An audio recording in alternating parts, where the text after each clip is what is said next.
Welcome back to my backyard snack yard. It is a beautiful, slightly overcast day here in June, and I thought it was time for an update on my Pepino melon. This is a really exciting, I feel, member of the nightshade family, the Solanaceae family, and it produces these really wonderful large, so small for a melon, but large for a tomato, little melon-like fruit. They taste a lot like honey melons or cantaloupe melons. I think I would say cantaloupe melons. And they have wonderful flowers, first of all, that look, you can really see that they're in the nightshade family with these pretty stripes. The fruits themselves also end up having those same stripes. They're so fun. This bush, as it looks like, I grew it from seed 3 years ago now, so this is the third year I've kept it. It is not winter hardy, so it's just like a tomato plant. It will die down if it's left out in the cold, so I tend to overwinter it in my living room, and it has worked so far these past 2 winters. And during the winter it just sort of ticks over. It kind of loses quite a lot of leaves, but they all just come back with a bang when you get it outside and the weather warms up. It just loves sunshine. We've had some really good weather here, which it has loved. And of course it is in a pot, so I can move it in and out of the house for the winter, obviously only. I leave it out all summer, and so it does need quite a lot of water. It's a thirsty plant, so it's a really big plant. But if we just look all around it, it's starting to produce all these wonderful fruits.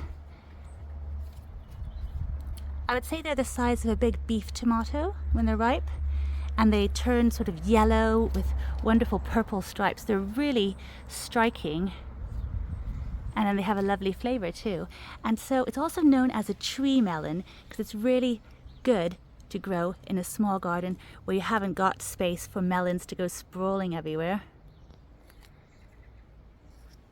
And I do stake it because otherwise it would sprawl more. So you can see I've sort of put loads of support in there, and I tie it up with lots of string, and that works really well, as you can see. The melons do get quite heavy, especially when they grow in little clusters like this,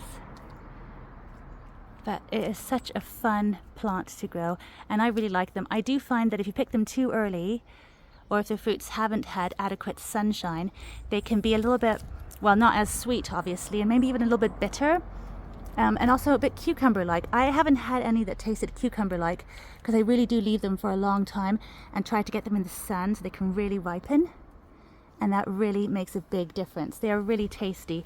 I've seen some people like squeeze them as well, and they're full of juice. So as long as they have the right conditions, they are so stunning. I'm going to be feeding it now. I tried to keep it fed because it's such a big plant and it's limited to whatever nutrition is in the pot.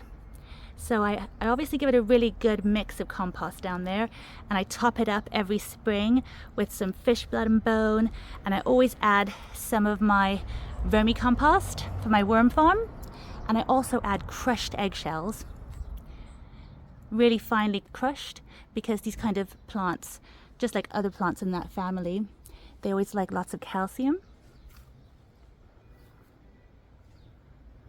But I definitely would recommend trying to grow this one because it's so much fun and such a beautiful plant too, especially as the fruits start coming in. It's loads and loads of fun.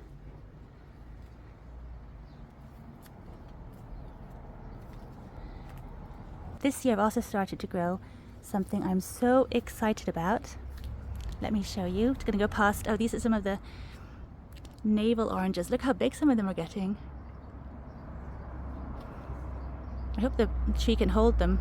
But yeah, over here I have something I'm growing for the first time this year, which I'm really excited about. It's another member of the nightshade family, and it's a tomatillo. I've never tried these before.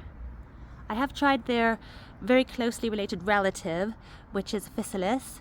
So these ones will look a bit like that as they ripen, but it's going to be so much fun. They're really good for salsa, these guys.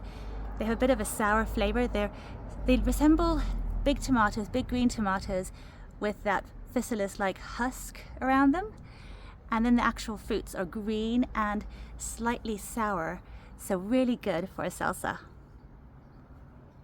That's what I'm hoping to use them for. So some beautiful big flowers here. Let's try to focus. Really stunning. And larger than the physalis ones too. And this one I just grew this year from seed. So it's not that large, but I'm thinking I'm going to try to overwinter it because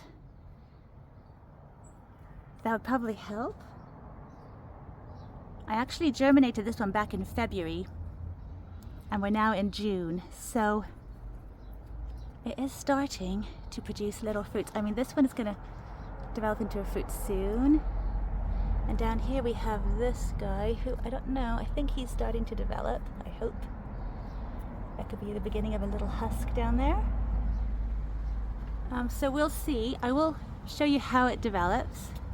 That one looks like it could be one over there. And then all these flowers here, so hopefully we'll have some tomatillos this year. And nearby we have the physalis I mentioned. So this is how they look when they get lots of fruits. These ones, I'm just such a huge fan of these. I also grew them from seed, and since then I always keep cuttings overwintered in the house so that I can get fruit really early. They turn this beautiful color here as they ripen, and then they're inside are these really big golden berries. They're also known as golden berries, and they're known as Cape gooseberries. They have lots of fun names.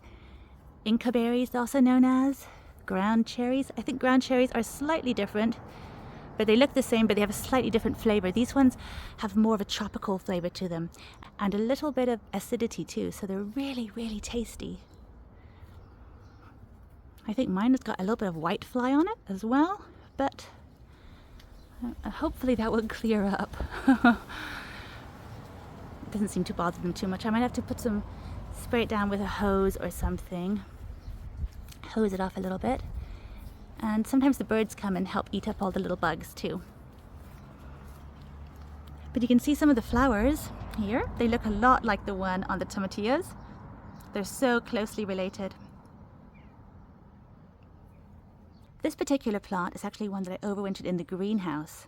So it just stayed in there, and as long as they don't get hit by frost, they're fine. I also leave some outside, and sometimes if we don't get a too cold winter, they're okay. But this one is completely full of wonderful fruit, which will hopefully ripen soon. It's really full. I have other even larger plants that I did take inside and kept them going too, so they'll also be fruiting very soon. Such pretty things. Look how full it is. And they grow so easily from cuttings, so if you just get like a little bit in the autumn, little bits, so you can keep them in the house and just keep them going. The reason I recommend taking cuttings and keeping them going rather than starting from seed is that they tend to be really slow fruiters, so they take quite a while to mature before you can get fruit. So if you do grow them from seed every year, you won't have any fruit until like October, whereas because I kept this one going, he's a very mature plant. He's probably a few years old now, and they're just fruiting as soon as the sun comes out. They start flowering and they start fruiting. And aren't they just beautiful? I mean, they're so ornamental, and then honestly the fruit is really delicious in my opinion. Taste is so subjective, but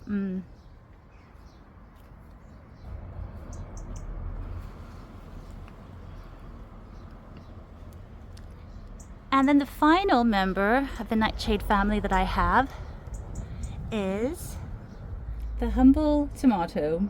I absolutely love tomatoes. They're some of my favorite things to get from the garden, and my best tip for growing tomatoes is just to always remember to tap them or shake them, because they need some pollination, especially if they're inside. This one is like in a tiny greenhouse to give it that extra protection and hurry the plants along. And by tapping them or shaking them, you'll ensure that they all get pollinated. When I don't do this and the bees don't come, then you end up having some of the flowers drop off, and that's such a waste. So this way you ensure they all get pollinated. You get lots of little wonderful, beautiful, so tasty tomatoes. These ones are cherry tomatoes and some yellow submarines, which I'm looking forward to trying. My sister had them in her garden, the yellow submarines, and they're so good. And really cute too. So they're a little bit slow these year, my tomatoes, but I think I started them off too late. So it's always tricky to try to get them at the right time so they don't get hit by frost. And of course, when you're growing tomatoes from seed, you always end up having too many. So I've got these little guys too. But they're just going to stay outside. I was going to plant them into the ground, but they seem to be quite happy here, and they're starting to put out some, and they're starting to push out some flowers. So I might keep them in a pot. It's always nice to have a few extras that are outdoors. They just always do better in my greenhouse because they just stay warmer and you can protect them from any strange weather and keep the temperature kind of steady. But aren't they cute? And there's the Pepino again. And look at the hollyhocks. They're really starting to strut up there. Look how beautiful. Oops. Take you over to them. They are such lovelies. And they really attract the bees too. Look at that bee. He's very happy in there.